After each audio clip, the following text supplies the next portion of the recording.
gracia de Cristo reanima tu Quiero que abran sus Biblias en la parte 6 yo lo puse, lo partí a mi manera, ¿ya? Pero el cuarto punto, ¿verdad? El Señor, la esperanza de Israel. Vamos a leer esos dos versículos del capítulo 17, ¿ya? El versículo 12 y 13 del capítulo 17. Dice, trono de gloria, excelso desde el principio, es el lugar de nuestro santuario. Oh Señor, esperanza de Israel. Todos los que te dejan serán avergonzados, y los que se apartan de mí serán escritos en el polvo, porque dejaron al Señor manantial de aguas vivas. Bueno, cuando dice que de tu interior correrán ríos de agua viva, dejaron entonces a quién? El manantial de aguas vivas. Luego habla de sequedales, ¿verdad? Habla de otra cosa. En el 2 de Pedro dice que por el agua todo subsiste, dando a entender, ¿verdad?, que el agua tenía varios significados y el contexto va a determinar el significado que tiene. En este caso se refiere, ¿verdad?, a lo que riega en nuestro interior el espíritu del Señor mismo. La misma mujer de la samaritana también dice que yo tengo un agua que tú no tendrás que venir nunca más a sacarla aquí. Señor, dame a mí esa agua, ¿verdad? Que puede, para que yo no venga más aquí. Ella no entendió el significado que tenía, pero es una aplicación espiritual, es un símil que se usa del agua para decir lo que riega nuestro ser, ¿ya? En contra de los sequedales espirituales, ¿verdad? De la condición, ¿verdad? Triste, de la condición limitada que las personas, en este caso del pueblo de Israel, tenían cuando se apartaron del Señor. Así es que vamos a tener esa base para hablar lo que tiene que decir Jeremías. Recordemos nosotros que Jeremías le predica a un pueblo que está apartado, que está corrompido, que ha cambiado al Dios verdadero por los dioses falsos, que rinde culto a las imágenes, que no se han sacudido de la influencia del mundo, ¿verdad? Que escuchan a profetas que Dios no ha enviado. ¿No les parece a ustedes algo semejante hoy día? A la gente le gustan mucho las cosas nuevas. Siempre el oído de los hombres está interesado en decir o en oír algo nuevo. Hay un texto muy interesante que tiene que ver con esto en el libro de los Hechos, ¿ya? En el libro de los Hechos, cuando Pablo visita Atenas, ¿verdad? Y encuentra un santuario, dice, al Dios no conocido. Él va a Atenas, ¿verdad? Y lo llevan, porque les tenía que decir algo interesante, y lo llevan entonces al Areópago, y ahí da en un discurso, ¿verdad? En Atenas, en el capítulo 17, versículo 16, dice, y mientras Pablo los esperaba en Atenas, su espíritu se enardecía viendo la ciudad entregada a la idolatría. Así que discutía en la sinagoga con los judíos y piadosos, y en la plaza cada día con los que concurrían.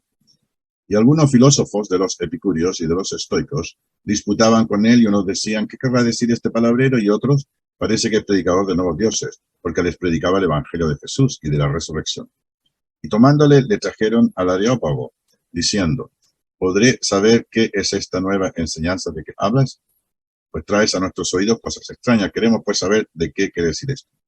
Y entonces, en un paréntesis, dice el escritor, que es Lucas, porque todos los atenienses y los extranjeros residentes allí en ninguna otra cosa se interesaban sino en decir o en oír algo nuevo. No hay nada nuevo bajo el sol. Siempre ha sido así, ¿verdad? La gente dice cualquier cosa, que sé yo, ya, y empieza la gente, ¿verdad? Generalmente los ignorantes, los ateos, los que no creen, los que funcionan por los deseos de los ojos, los deseos de la carne y la vanagloria de la vida, ¿verdad? Entonces nunca van a encontrar la respuesta de parte de Dios. Entonces Pablo comienza diciendo, bueno, pasando y mirando otros santuarios, hay una inscripción en el cual había esta inscripción, al Dios no conocido, al Dios que vosotros no conocéis, pues, dice, es a quien yo predico. Y entonces él da su discurso. Como una anécdota personal, yo estuve en Grecia, estuve en Atenas y estuve en el Areópago. Tengo una foto afirmada de la reja donde estaban reparando ese lugar y donde Pablo dio este discurso. Y no deja de ser interesante que en los términos y condiciones que estuvo Pablo ahí, habiendo siempre en todo lo que era el Imperio Romano una gran colonia de judíos inmigrantes en todo el imperio. Así que siempre había una sinagoga, había una oportunidad para quienes que todavía tenían la esperanza puesta en la revelación de Dios, de hablar, ¿verdad?, por medio de las escrituras, de la palabra de Dios. Él dice que cuando fue a Corinto, dice que entraba a la sinagoga y por medio de las escrituras él se predicaba a Cristo. De manera que siempre la esperanza que nosotros tenemos que tener es la esperanza en el Señor. Israel había puesto la esperanza en otras cosas, en otros cosas, en otras filosofías, en otros pensamientos, y se había dejado influenciar al extremo de que ellos, dice que apostataron, cometieron adulterio, fornicaron, sentido figurado de que hicieron cosas indebidas, ya, y fueron detrás de los ídolos. Entonces, la característica de Jeremías es denunciar, ¿verdad?, la apostasía, la religión externa, la religión de la cosa que no tenía que ver mucho con el espíritu interior. Cuando Jesús empieza a conversar, les empieza a recordar, ¿verdad?, un poco a Jeremías. Incluso cuando él le pregunta a sus discípulos, ¿quién dicen la gente que soy yo? Y algunos atribuyeron que a lo mejor podría ser Jeremías o alguno de los profetas, ¿no?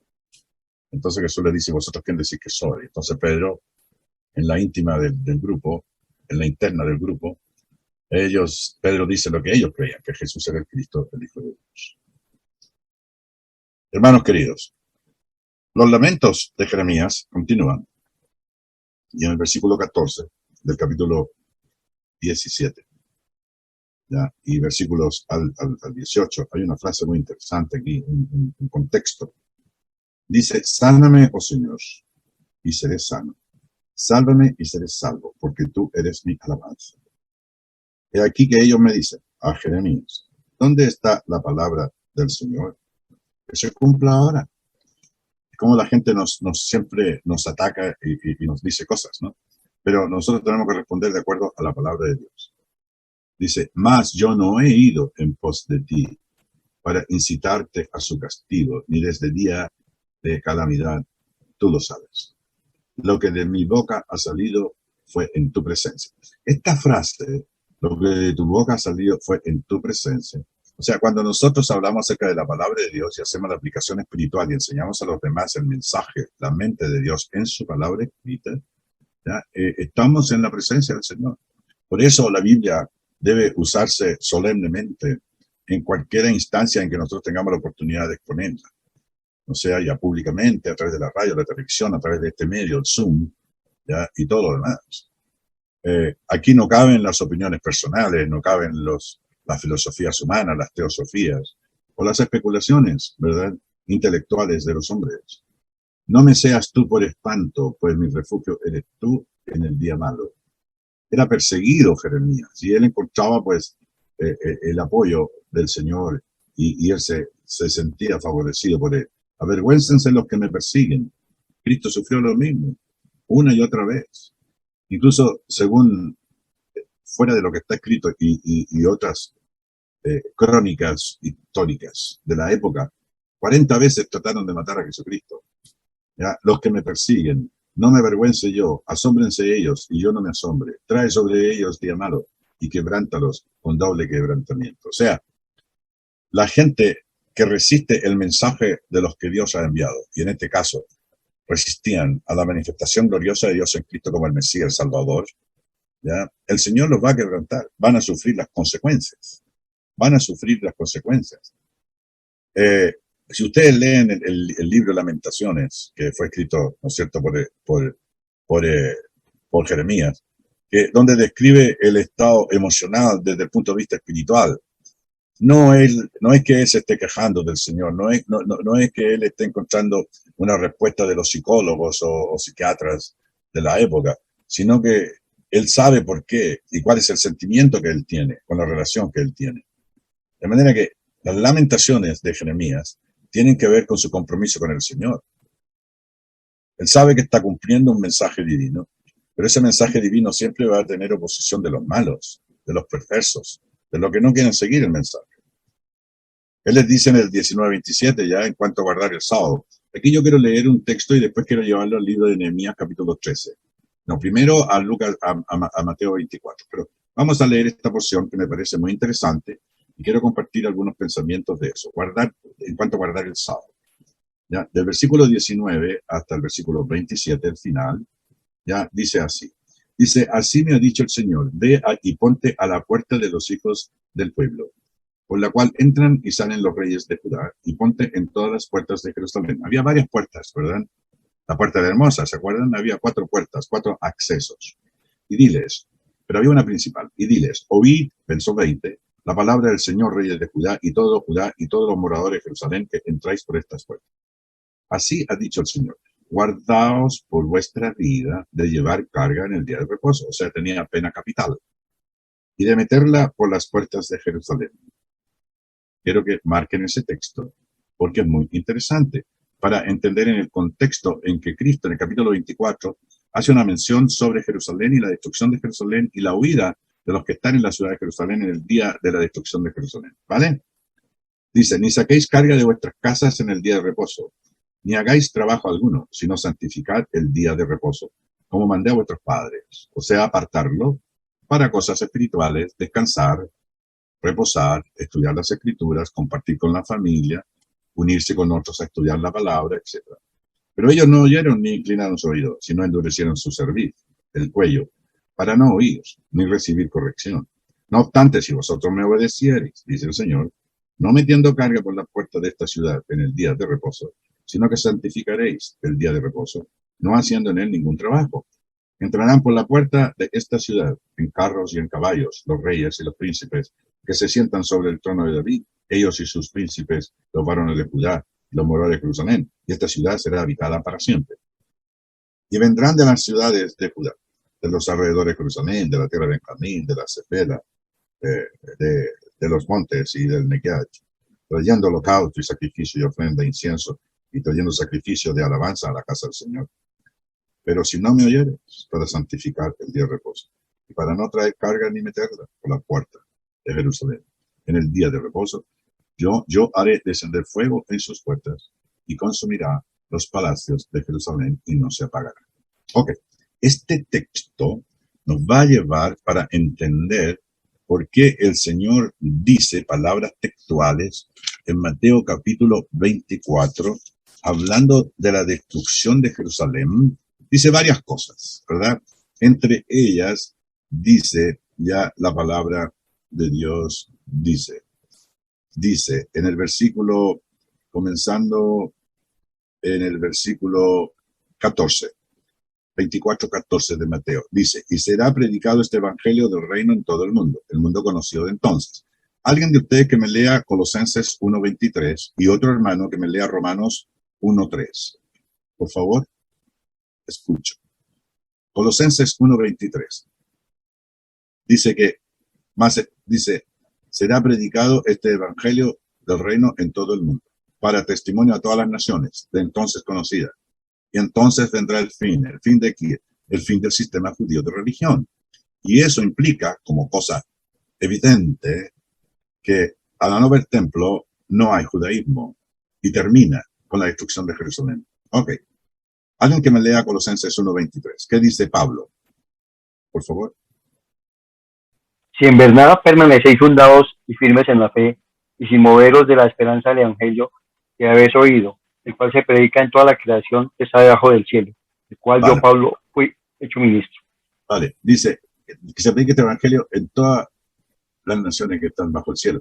Indudablemente no fue en Sudamérica, no fue en ninguna parte. En ese contexto se refiere al mundo conocido de entonces. ¿Y cuál era el mundo conocido de entonces? El Imperio Romano, ¿verdad? Que llegaba a todas las partes conocidas por la humanidad en aquella época, en aquel entonces, ¿verdad? Y otros alrededores, por supuesto.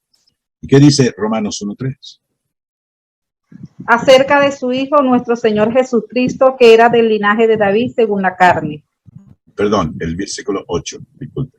1:8. Primeramente, doy gracias a mi Dios mediante Jesucristo, con respeto a todos vosotros, de que vuestra fe se divulgue por todo el mundo. Fíjense ustedes ahí que hay dos textos que son paralelos en cuanto que el Evangelio ha sido predicado bajo todas las naciones y que este Evangelio ha llegado a todo el mundo. Bueno, si nosotros entendemos en su contexto y a qué se refiere, Se refiere al mundo conocido de entonces. Cuando nosotros hablamos, ¿verdad? En Romanos, capítulo 24, ¿verdad? El texto que yo les cité a ustedes sobre la destrucción de Jerusalén, dice que será predicado este evangelio del reino en todo el mundo, conocido de entonces, para testimonio a todas las naciones, ratificado por Pablo en Colosenses 1:23, en Romanos 1:8, para testimonio a todas las naciones conocidas de entonces. Y entonces vendrá el fin. ¿El fin del qué? El fin del sistema judío de religión. En el contexto dice, verso 15, por tanto, cuando veáis en el lugar santo la abominación desoladora que habló el profeta Daniel, ¿verdad? Y cita el texto, el que entiende, ¿verdad? Que será destruida Jerusalén. Entonces los que estén en Judea huyan a los montes. Si eso es en el Armagedón, o si eso no es el milenio, o en el fin del mundo, ya nadie puede huir de la presencia del Señor, aunque suba al monte más alto, se esconde en las cuevas más profundas. El que esté en la azotea no descienda para tomar algo en su casa.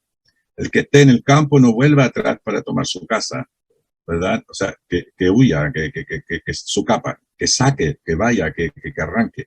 Más hay de las que están en cinta. ¿Cuándo? Cuando venga la destrucción de Jerusalén. Cuando veáis en el lugar santo la abominación desoladora, la destrucción de Jerusalén. Dice, de las que crían en aquellos días será difícil, un niño en brazos, el otro caminando al lado y el otro en el vientre, sería muy difícil. Y también orad pues que vuestra vida no sea en invierno. Muchos huyeron, pero muchos no. Y en invierno iba a ser, bueno, las consecuencias que tiene el invierno, el frío, la lluvia, las condiciones inhóspitas, ni en día de reposo. Entonces algunos creen que Dios tenía en tal estima el día de reposo, como dicen los adventistas, el séptimo día, que era tan sagrado que no, la destrucción no iba a ser en el día de reposo.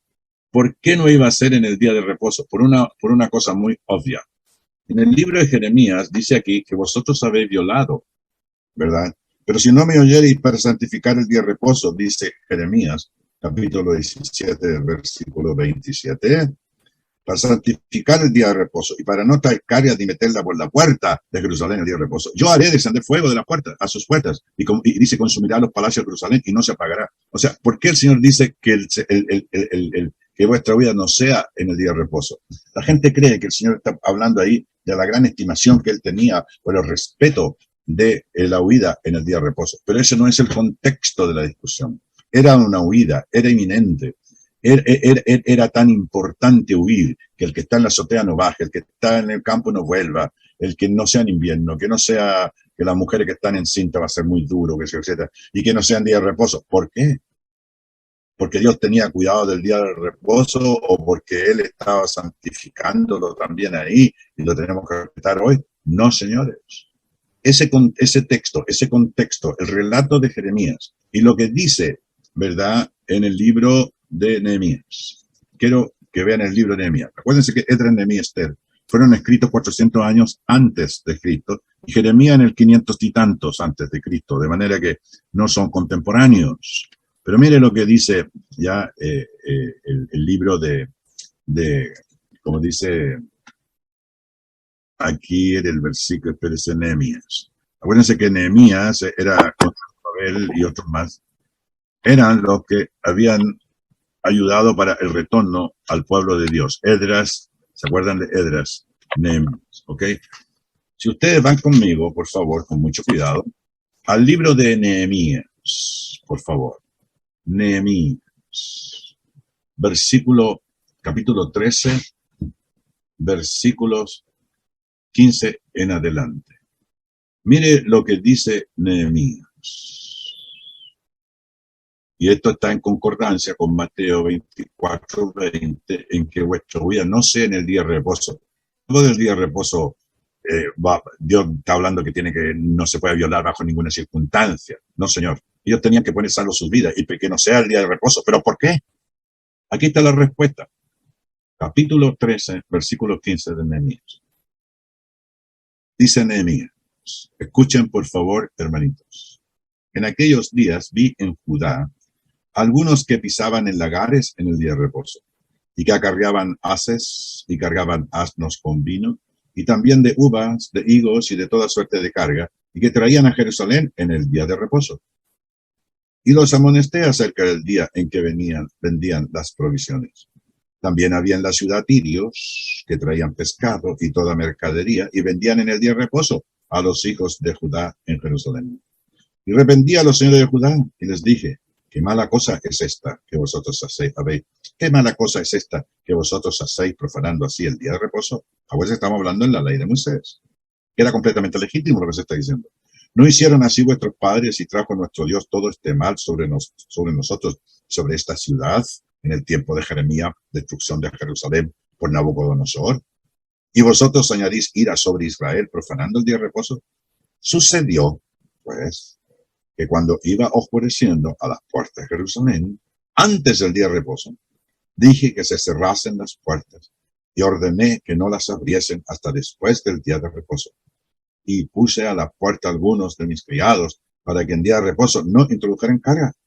Y se quedaron fuera de Jerusalén 1 y 2 veces los negociantes y los que vendían toda especie de mercancía. Y les amonesté y les dije, miren, ¿por qué os quedáis vosotros delante del muro? Si lo hacéis otra vez, os echaré mano. Desde entonces no vinieron en día de reposo. Y dije a los levitas que se purificasen y viniesen a guardar las puertas para santificar el día de reposo. También por esto, acuérdate de mí, Dios mío, y perdóname según la grandeza de tu misericordia. Miren la frase que voy a releer. Ordené, dice el versículo 19, que se cerrasen las puertas y se ordené que no se abriesen hasta después del día de reposo. Entonces, no es que Jesús tenía una parcialidad por el día de reposo o que está ratificando Cristo que el día de reposo ni siquiera en esas circunstancias tendría que violarse, porque si la destrucción venía en día de reposo, los fanáticos religiosos, los extremistas, iban a mantener las puertas cerradas, iban a ser más fácil presa de la invasión y de la destrucción y de la matanza, que de cierto la hubo, con o sin puertas cerradas o abiertas. Pero no se refiere a otra cosa, la destrucción de Jerusalén. Fíjese usted cómo concuerda el pensamiento de Jeremías, cómo concuerda el pensamiento de Nehemías, y cómo Jesús dice que vuestra vida no sea en día de reposo, no por el día de reposo propiamente tal, sino por la exposición a que estarían ellos, ¿verdad? Expuestos, valga la redundancia, expuestos. Si venía el día sábado, los fanáticos tendrían que cerrar las puertas y serían presa fácil del invasor y del destructor. Pero no hay nada que pueda librarnos de la presencia del Señor, de su destrucción, de lo que Él trae sobre los pecadores en el día del juicio final, porque nadie saca nada con arrancar a los cerros, nadie saca con que no volver a su casa, quedarse en el campo, o que no vuelva a su casa, ¿ya? Y tampoco tiene gran preocupación por el invierno, que no sea que sea por la destrucción, ni la persecución, ni el padecimiento, ni de las mujeres que crían, con uno en brazo, con otro en la mano y otro en el vientre. Y las puertas cerradas, que serían presa fácil, ¿verdad?, de los invasores y destructores. Hermanos, yo una vez le expliqué esto a una dentista y se quedó boca abierta. Y no porque yo lo dije, yo estaba citando las escrituras. Yo lo había investigado bien y estudiado con otros hermanos también y aprendido mucho de muchos hermanos. Ese es el uso. Por eso, no es que él estaba exaltando, ¿verdad?, el día de reposo. Pero es interesante que en Nehemías dice tal cosa. Y en Jeremías se dice también, ya, ¿por qué el Señor tenía en gran estima? Porque violaban, ¿verdad?, el mandamiento de ellos. Entonces, guardar el sábado. Y eso nos pone en la perspectiva correcta. ¿Qué es lo que era guardar el sábado? ¿Y en qué contexto se dice que vuestra huida no sea en día de reposo? En la destrucción de Jerusalén. Cuando veáis la abominación desoladora que habló el profeta Daniel. ¿Qué cosa? La destrucción de Jerusalén. ¿Les parece? Bueno, ahí hay también, ustedes estudianlo, medítenlo, traten de leer el capítulo 17 de Jeremías, lean Nehemías capítulo 13 y Mateo capítulo 24, y van a comprender exactamente lo que estoy diciendo, y ustedes a lo mejor lo podrán decir mejor que yo. Guardar el sábado. Cuidado con eso, porque hay personas, por ejemplo, la profetisa que ellos tienen, una mujer que subía al cielo a cada rato, ¿verdad? Ella escribió muchos libros de los 73 días. Dice que ella hablaba con Jesús, iba al cielo, subía y bajaba, etc. Una mujer. Y toda la doctrina que enseñan ellos es muy falsa, muy, muy, muy falsa. Incluso ella tiene sus primeros escritos donde están las visiones que ella tuvo. Y dice que el sábado lo vio en una visión de una mujer que sufría de mermerismo. Ya, mujeres que tenían problemas de tipo psiquiátrico, escuchaban voces, transmitían, qué sé yo, que son enfermas psiquiátricas. ¿Ya? Es como cuando, por ejemplo, Nabucodonosor cae enfermo y se queda como el hombre lobo, ¿verdad? Y que comía pasto y el rocío lo bañaba su cuerpo y sus uñas crecieron como garras hasta que reconociera que Dios era el que gobernaba sobre el reino de los hombres. Él se volvió como el hombre lobo. Eso es una enfermedad psiquiátrica que se llama licantropía. Licantropía, así se llama. Hermanos queridos, para que vean ustedes cómo vamos complementando la verdad de Dios. El mensaje de Dios es claro, es preciso. De manera que nunca más se preocupen cuando dice, ¿por qué en día de reposo? Porque las puertas estarían cerradas y haría presa fácil a los que quedaban adentro. Hermanos queridos, el guardar el sábado era una expresión de regocijo, de preparación. Incluso han escrito en la Mishnah, en el Talmud, que son comentarios que escriben los eruditos judíos a través de todos los siglos, donde se recomienda varias cosas de este tipo, ¿no? Donde cuestiones que tenían que ver más bien con una crónica diaria de un pueblo, cosas folclóricas, cosas de las costumbres, ¿verdad? Pero que no eran inspiradas divinamente, ¿ya? Y incluso se dice de que cuando ellos querían engendrar un hijo, se bañaban, se perfumaban, se ponían ropas nuevas y esperaban el día de reposo. Y en ese día trataban de estar junto el hombre y la mujer para engendrar un hijo, para consagrar esa unión carnal, pero que también era una unión espiritual para que la criatura que naciera ya fuera consagrada al Señor. Miren ustedes por dónde hasta esos extremos. Y a veces nosotros, ¿verdad? Vamos como mamarrachos a la reunión, ni siquiera nos vestimos adecuadamente, no nos preparamos el día anterior. Y a veces en el día del Señor, acuérdense ustedes, el día del Señor es el día Kuriakos, el día en que Cristo fue declarado el Hijo de Dios. Y ese fue el primer día de la semana, que fue declarado. ¿Alguien me puede leer, por favor, Romanos 1:4? Romanos 1:4. Dice que Cristo fue declarado Hijo de Dios. ¿Cuándo? ¿Alguien que me lo lea, por favor? Que fue declarado Hijo de Dios con poder, según el Espíritu de Santidad, por la resurrección de entre los muertos. ¿Cuándo resucitó Cristo? El primer día de la semana. Entonces, por eso se llama Kurios, en la palabra griega para Señor, y Kuriakos, el día perteneciente al Señor. El día del Señor es el primer día de la semana. Entonces, mire, hasta Dios usa su sabiduría. Cambió el sábado por el primer día de la semana. ¿Por qué? Porque en ese día resucitó nuestro Señor Jesucristo. Muy temprano, el primer día de la semana, Cristo resucitó y fue declarado Hijo de Dios por medio de la resurrección. ¿Y cuándo resucitó Cristo? El primer día de la semana. Por eso es el día Kuriakos, y por eso los cristianos se reunían el primer día de la semana para tomar la cena del Señor, para cantar, para orar, para unirse como hermanos, recibir la palabra de Dios y por supuesto para dedicar ese día, ¿verdad?, a la contemplación, a la dedicación espiritual. La palabra del alfarero. Hay un himno en los cánticos espirituales, ya que me gustan mucho a mí, ¿ya? Y dice ahí, yo el alfarero, yo el barro soy. ¿Se acuerdan de ese himno? ¿Se acuerdan de ese himno en cánticos espirituales? En este momento no lo tengo aquí, pero ya, tú el alfarero, yo el barro soy. Mire lo que dice el capítulo 18, los versículos, ya, y lo tengo yo aquí marcado en mi Biblia, del 1 al 12. Del 1 al 12. Dice así el libro de Jeremías, versículo 1 al 12. Palabra del Señor que vino a Jeremías diciendo, levántate y vete a casa del alfarero, y allí te haría oír mis palabras. ¿Saben ustedes que hay una iglesia que se llama la casa del alfarero? ¿Y saben de dónde lo sacan de este versículo? Haré oír mis palabras. La casa del alfarero. ¿Quién es el alfarero? Es una figura retórica, es una comparación. Y descendía a casa del alfarero, y aquí que él trabajaba sobre la rueda. Y la vasija de barro que él hacía se echó a perder en su mano, y volvió y la hizo otra vasija, según le pareció hacerlo, mejor hacerlo. Entonces vino a mí palabra del Señor diciendo, y aquí hace la comparación, ¿verdad? Dice, ¿no podré yo hacer de vosotros como este alfarero, oh casa de Israel? Dice el Señor. He aquí que como el barro en la mano del alfarero, así sois vosotros en mi mano, oh casa de Israel. Yo tengo un sermón que se llama La casa del alfarero. ¿Qué clase de casa visitas tú? ¿En qué manos de qué alfarero estás tú? ¿Cómo es moldeada tu vida? ¿Cómo es manejada? Que como el barro en la mano del alfarero, ¿cómo? No es decir que es. Así sois vosotros en mi mano. Oh, Iglesia de Cristo. A veces nosotros queremos hacerlo a la pinta de nosotros, pero tú el alfarero y yo el barroso. Hermoso, hermoso. En un instante hablaré, dice, contra pueblos y contra reinos para arrancar y derribar y destruir. Pero si esos pueblos se convirtieren de su maldad contra la cual hablé, yo me arrepentiré del mal que había pensado de hacerle. Aquí está hablando del alcance universal de la misericordia de Dios.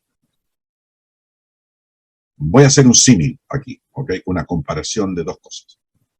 Por ejemplo, la iglesia de Dios en el desierto era el pueblo de Israel. El pueblo de Israel era la iglesia de Dios en el Antiguo Testamento, al igual que la iglesia de Cristo hoy día en el mundo. ¿Cómo llegaba a ser parte de la bendición de Dios?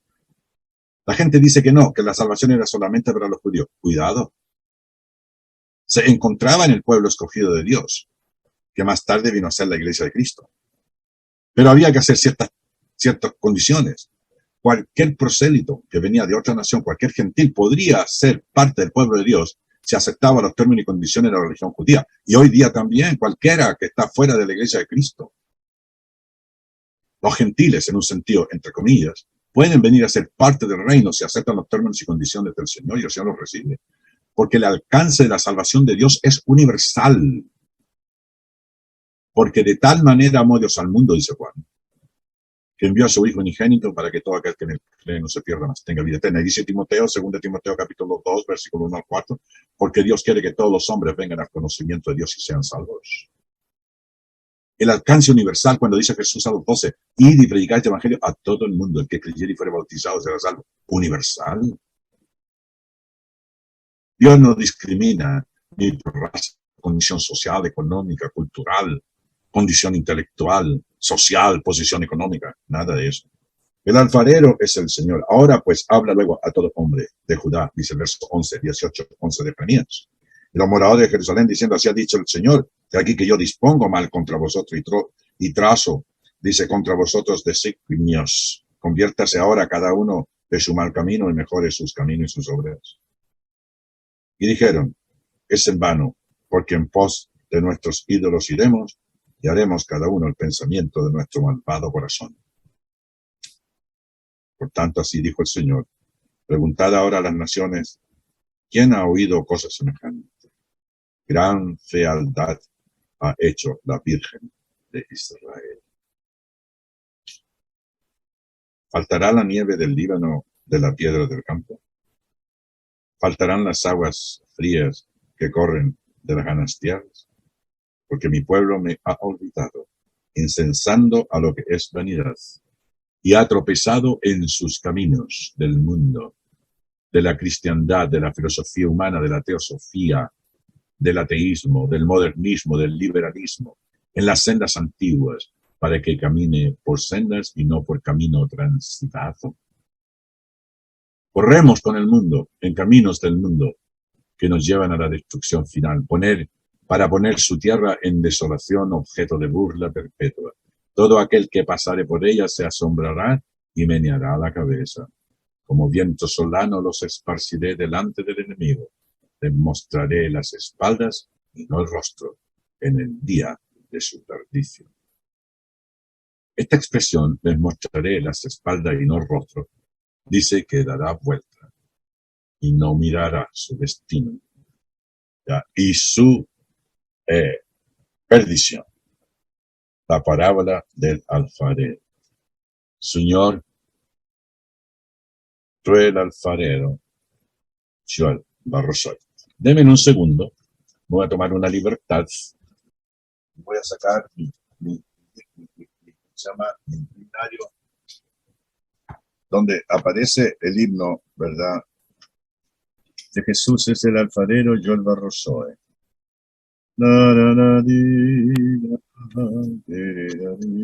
¿Cuál es el himno? 175. De mí, Señor. Gracias, hermanita, que el Señor te bendiga. Mire, dice así el himno, dice. Haz lo que quieras de mi Señor, tú el alfarero, yo el barro soy. Dócil y humilde, anhelo soy, complace siempre mi tu querer. Haz lo que quieras de mi Señor. Mira mi prueba, mi corazón. Lávame y quita toda maldad para vivir yo en santidad. Haz lo que quieras de mi Señor. Cura mis llagas y mi dolor. Tuyo es, oh Cristo, todo poder. Sáname hoy si es tu placer. Haz lo que quieras de mi Señor, dueño absoluto de mi amor. Del Paracleto, dame poder, y el mundo a Cristo puede ver. Haz lo que quieras de mi Señor, tú el alfarero, yo el barro soy. Hermanos queridos, ese himno debiera reflejar lo que la entrega que tenemos que tener con el Señor. No cuestionar al Señor y decir, como dice el himno, haz lo que quieras de mi Señor, tú el alfarero, yo el barro soy. Los que van a la casa del alfarero. Bueno, algunos han tomado este texto en el verso 2, levántate y vete a casa del alfarero. Bueno, en un sentido, ¿verdad? Él está usando esa analogía para ver qué es lo que hacía el alfarero y se destruyó y luego lo volvió a hacer, hizo otro, qué sé yo, etcétera. ¿Te ha moldeado a ti el Señor como el alfarero? ¿Es Cristo tu alfarero y tú el barro en manos de ese alfarero? ¡Qué interesante! Les sugiero que prediquen este sermón en su congregación o compartan este estudio con alguien para que también vean ustedes lo hermoso que es la poesía y hacer de eso aplicaciones espirituales y que nos ayude para poder confiar en el Señor cada día más. Y que, Señor, haz lo que quieras. En tus manos estoy. Vale, bueno. Ahí compartí una porción de la palabra para ustedes. Muy bien, el comportamiento no natural de Israel y sus consecuencias. Miren, en el 13 dice, por tanto, en conclusión, por lo tanto, coma. Por tanto, coma. Así dijo el Señor, preguntad ahora a las naciones.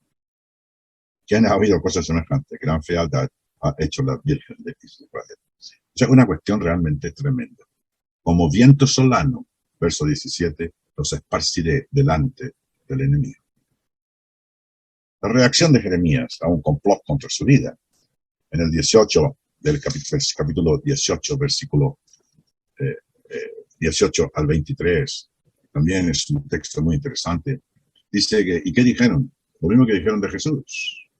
Venid y maquinemos contra Jeremías, porque la ley no faltará al sacerdote, ni el consejo al sabio, ni la palabra al profeta.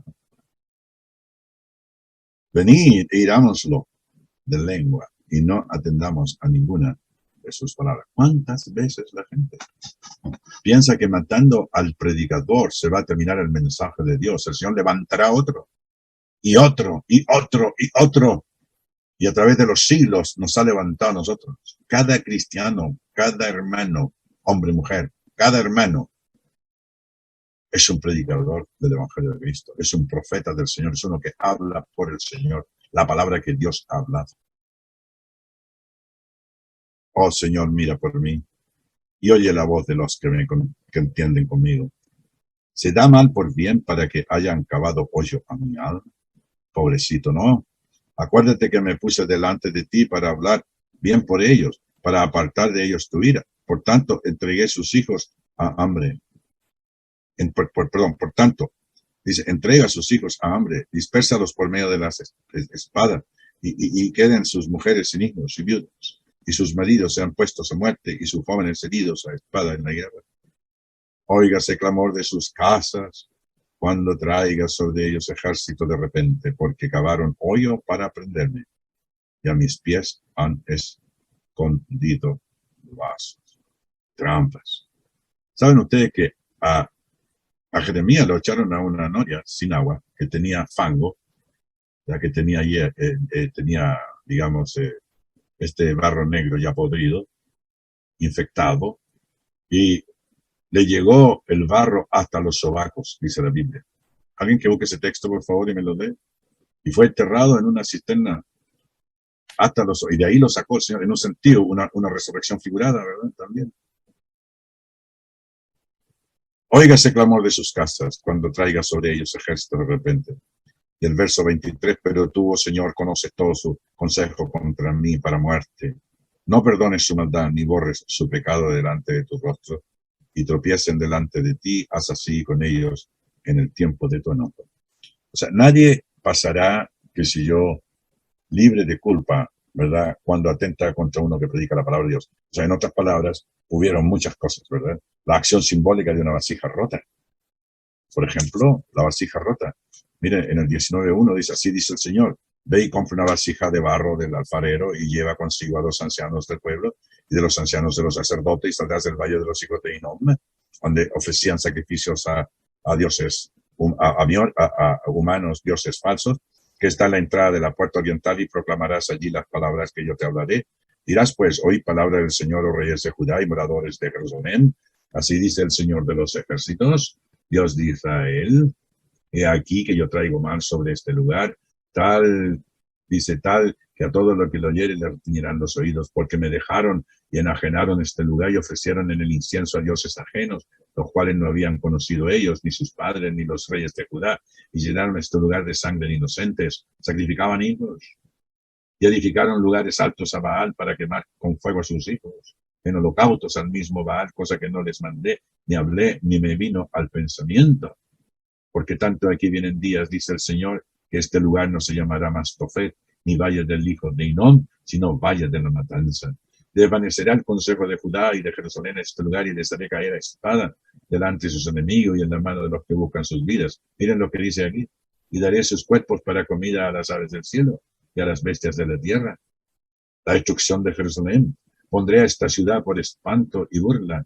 Todo aquel que pasare por ella se asombrará y se burlará sobre toda su destrucción. Mateo 24. Pero volvieron a cometer el mismo error más tarde. Primero Nabucodonosor y luego en los días de Cristo. Pero entonces ahí se consumó el fin.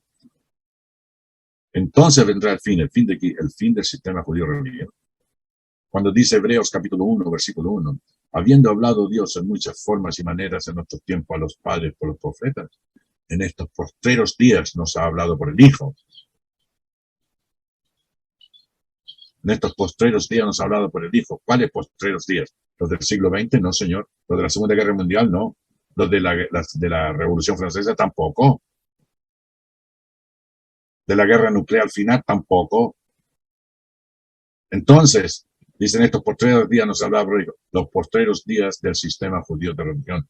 En estos postreros días nos ha hablado por el Hijo. ¿Cuándo comenzaron los postreros días? Con la predicación de Jesucristo nuestro Señor, y se consumó en la destrucción de Jerusalén. Y les haré comer la carne de sus hijos, o sea, el canibalismo, y la carne de sus hijas, y cada uno comerá la carne de su amigo, en el asedio y en el apuro, con que los estrecharán sus enemigos y los que buscan sus vidas.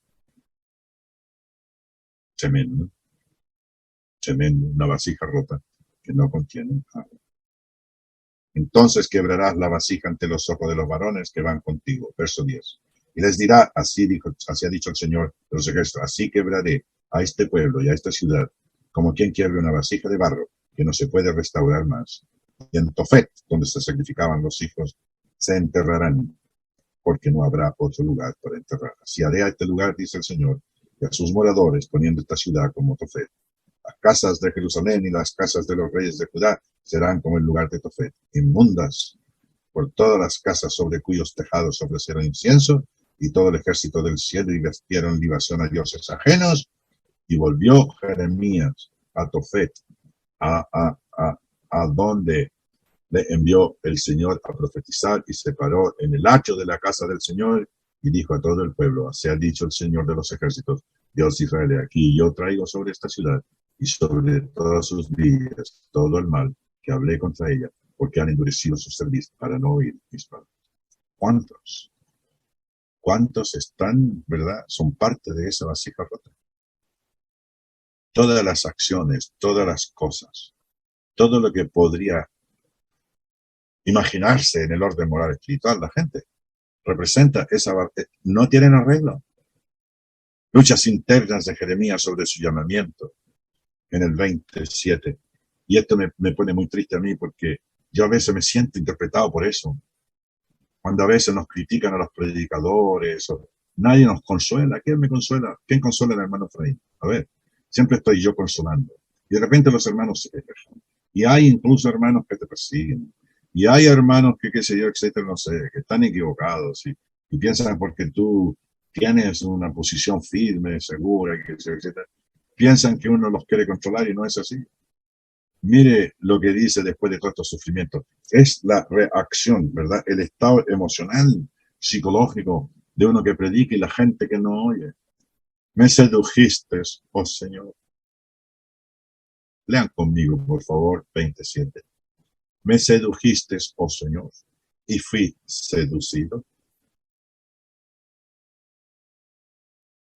Más fuerte fuiste que yo.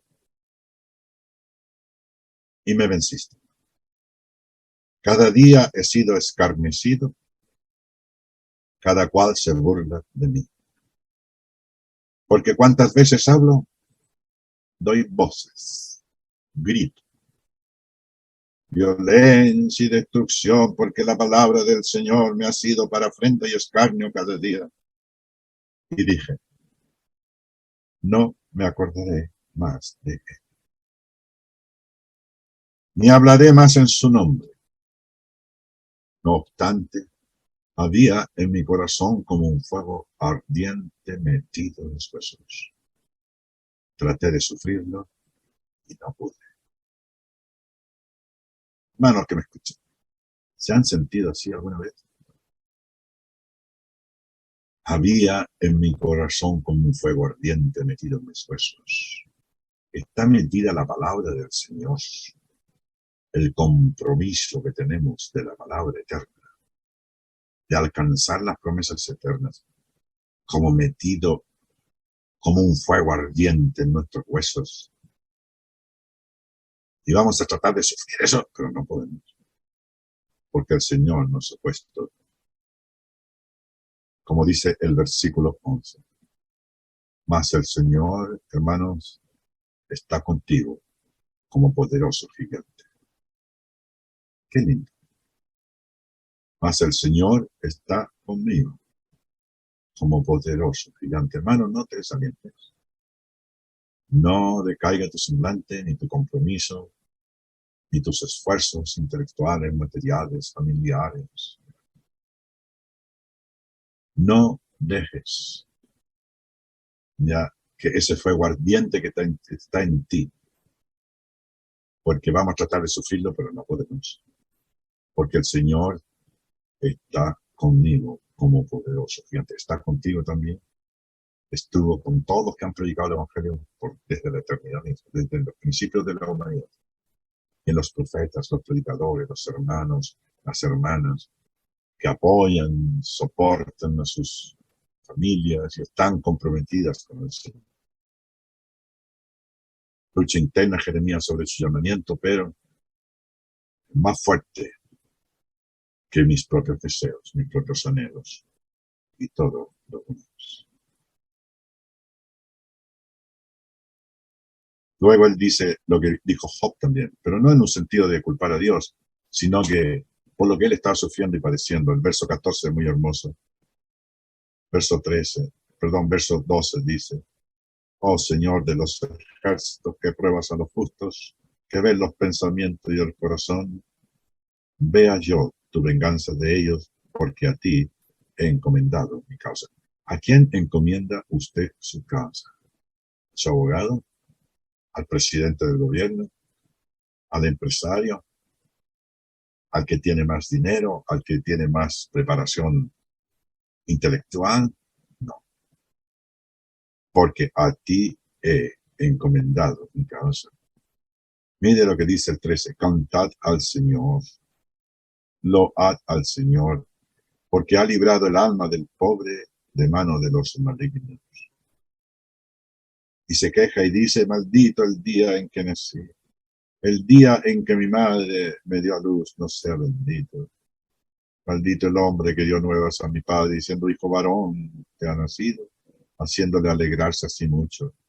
Y sea el tal hombre como las ciudades que asoló el Señor y no se arrepintió.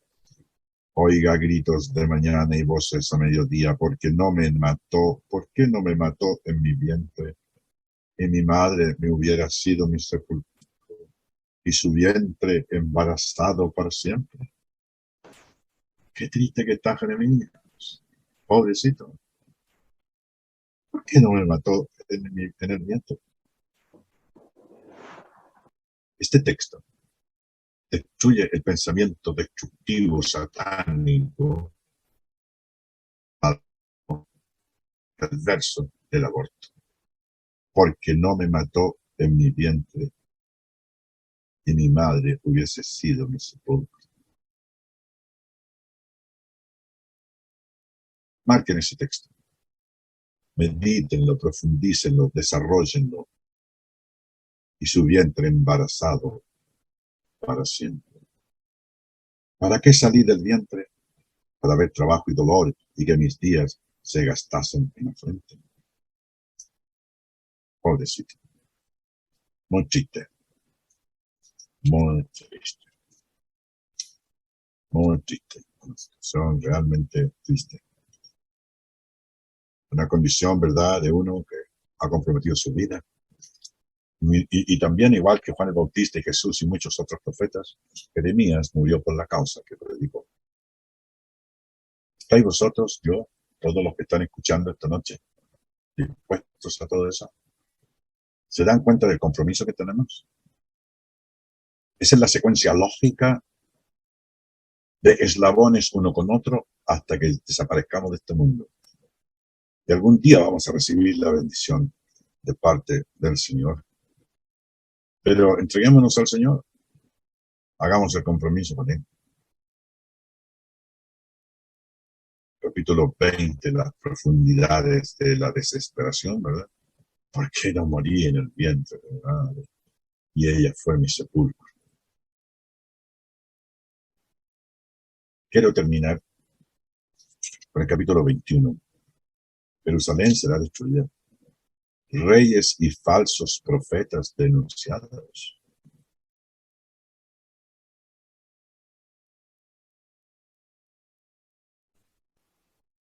Quiero terminar con el capítulo 23. Dice,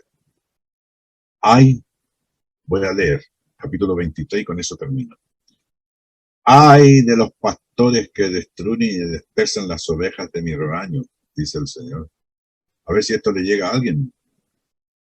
Es como una fotografía del día de hoy. Por tanto, así ha dicho el Señor, Dios de Israel, a los pastores que apacientan mi pueblo. Vosotros dispersasteis mis ovejas y las espantasteis y no las habéis cuidado. De aquí que yo castigo la maldad de vuestras obras, dice el Señor. Y yo mismo recogeré al remanente de mis ovejas, de todas las tierras, a donde las eché. Las haré volver a sus moradas y crecerán y se multiplicarán. Y pondré sobre ellas pastores que las apacienten. ¿Eres tú uno de ellos? Y no temerán más, ni se amedrentarán, ni serán menoscabados, dice el Señor. Y aquí que vienen días, dice el Señor, en que levantaré a David, renuevo justo, y reinará como rey, el cual será dichoso y hará juicio y justicia en la tierra. En sus días de Cristo será salvo Judá e Israel habitarán confiados, y este será su nombre con el cual te llamarán Dios, justicia nuestra. Ay, hermanitos, ¿qué quieren que les diga?